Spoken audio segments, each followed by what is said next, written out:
Praise the Lord. सभी मसीह भाई बहनों को जय मसीह की एक बार फिर नई वीडियो के साथ में मैं आपका बहुत बहुत स्वागत और धन्यवाद करते हैं।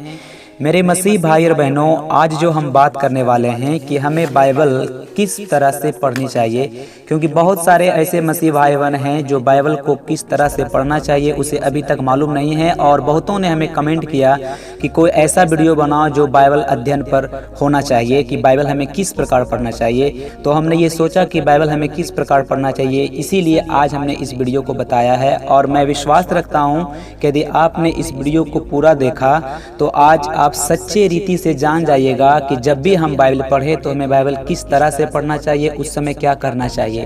तो बने रहिए इस वीडियो के साथ में। सब्सक्राइब कीजिए हमारे YouTube चैनल इलोहिम एपोलोजेटिक्स को और प्रेस बेल आइकन को दबाइए, जिससे हर वीडियो का नोटिफिकेशन सबसे पहले आपके पास पहुंचे। पॉइंट नंबर 1, हमें बाइबल को तब पढ़ना चाहिए जब हमारे घर में शांति का माहौल हो। यदि ऐसा नहीं है तो हमें अपनी जगह बदल लेना चाहिए।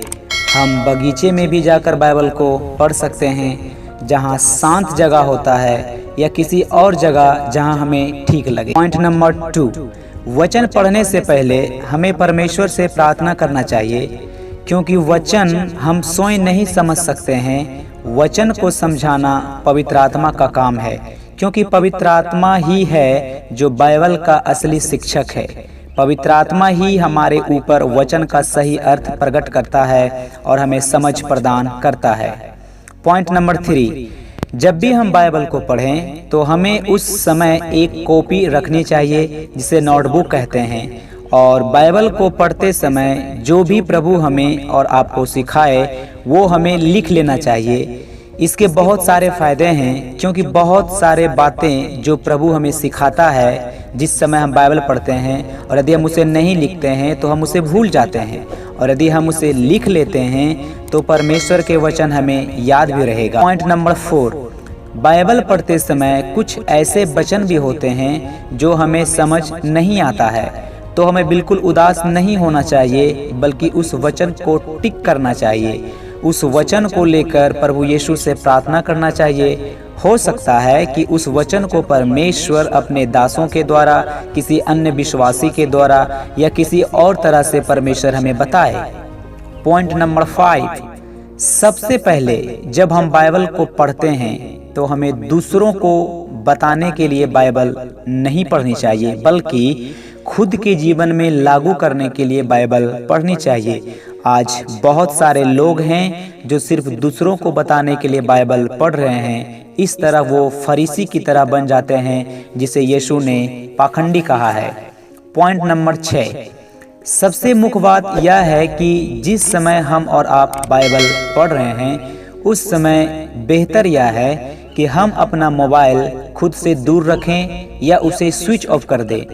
नहीं तो क्या होगा कि हम बाइबल पढ़ रहे हैं और हमारे फ़ोन में किसी का कॉल आ रहा है, किसी का व्हाट्सएप मैसेज आ रहा है, तो हमारा ध्यान बाइबल से हटकर फ़ोन में चला जाएगा और हम कुछ भी नहीं सीख पाएंगे।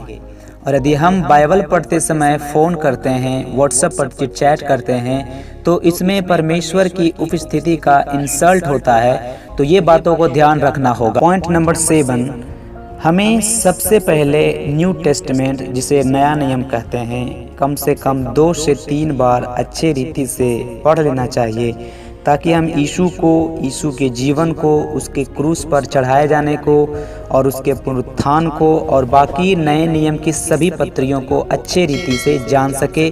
तब हमें पुराना नियम पढ़ना चाहिए। पॉइंट नंबर 8, अब सबसे ज़्यादा महत्वपूर्ण बात जो मैं आपको बताना चाहता हूँ कि जब भी आप बाइबल पढ़ें तब यह जरूर देखें कि लोग उस समय किस तरह का जीवन जी रहे थे। जैसे कि जब दाऊद अपनी छत पर टहल रहा था तब उसने एक स्त्री को देखा और उसके मन में उसके लिए कुछ गलत विचार आ गए और उसके बाद वो पाप में फंस गया। तो यहाँ से हम सीख सकते हैं कि दाऊद अपनी आंखों पर नियंत्रण नहीं रख पाया, जो लिखा है 2 शामूल के 11वां अध्याय में।